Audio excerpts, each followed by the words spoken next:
spiritual home of New Zealand Rugby League, where the hardest men left their blood and guts on the ground, literally. A field of dreams, or nightmares for the King Wally Lewis.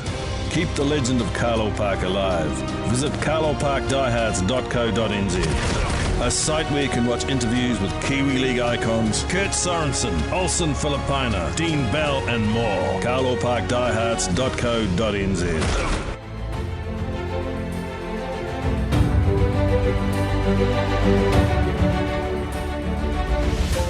The first test, Australia New Zealand at Carlaw Park. I was working in Upper Hutt in Wellington by then, and a mate of mine at work, he said to me, "You're in this test on Saturday, are you?" I said, "Yeah." I said, I'm propping." He said, "Oh, Les Boyd's in that test, eh?" He said, "Yeah." He said, "Boydie's going to eat you up and spit you out." So, Mitch Wiley. I remember that now. So 1980 they came out. I think they were sponsored by KB. They had all the gear. Yeah, they looked like $1 million. Yeah. They looked like rock stars when they turned up. Totally. And here we are, kids from the bloody. This is me, countryside, run around town in bare feet. So, and the thing about that, the 80s series was that all of the propaganda, all of the media that we used to get was all Super League, was all Australian stuff. Yeah, it would have been New South Wales Rugby League then, wouldn't it? And that's all. So the magazine that you got was all about Australian Rugby League and Roosters and Manly and and there was nothing here in New Zealand. So we got the Aussie football here on TV, and everyone's sitting around that, watching that, and being pulled into that, and then you're looking at these players running around in that competition. You go, "Fucking hell, am I going to play against that?" Yeah, well, it was that thought that got me in trouble in the first place. So I thought, right, okay, I need to harden up here, and so it was. With my mate telling me that Les Boyd's going to eat you up and spit you out, I thought, well, what am I going to do? Do I ring them up and tell them I'm not coming? Or I said, nah, make a stand time, Kev. So I remember we were in the changing rooms, and I'm just free and easy, just moving around. This is 20 minutes, 40 minutes now before the game. Carlaw? This is Carlaw Park, okay. This is Carlaw. This is the holy turf. And I'm in the corner, and I'm just sitting there, and I'm just winding myself up, just really getting into that position that I need to be in. And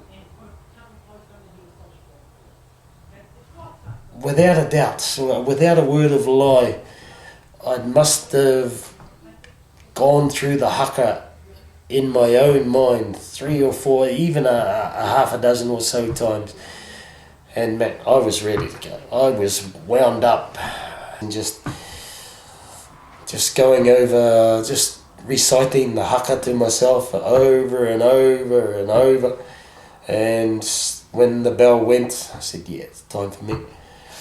And so it's still oblivious. The buzzer went, and I'm still oblivious to what's going on around me.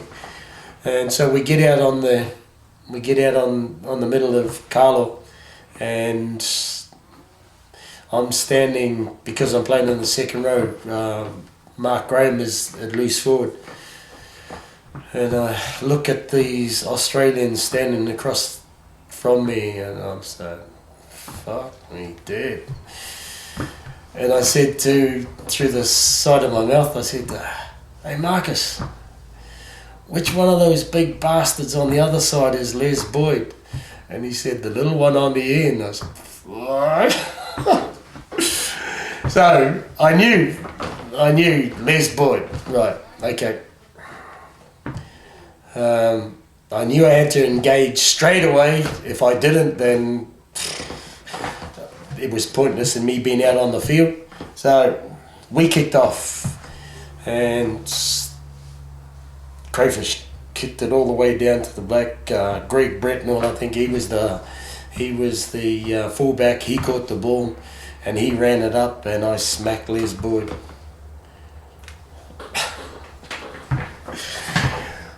Yeah.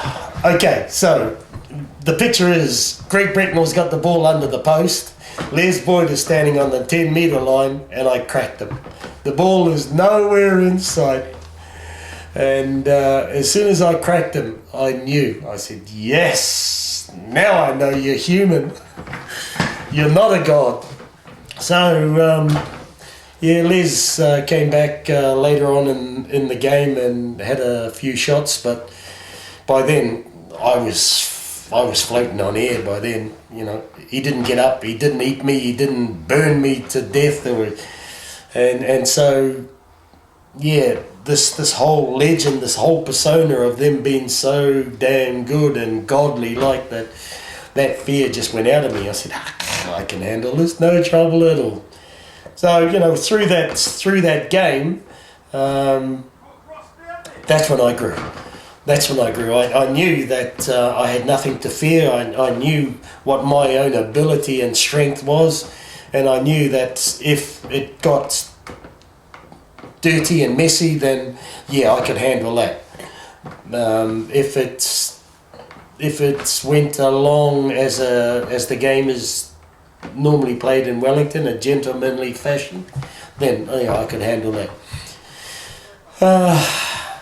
So for me, I think the newspaper headlines in the Australian papers after that test was pretty much how they summed me up. Tamati the Terror, and that was the real first time that the Auckland crowd got behind me, and from then on,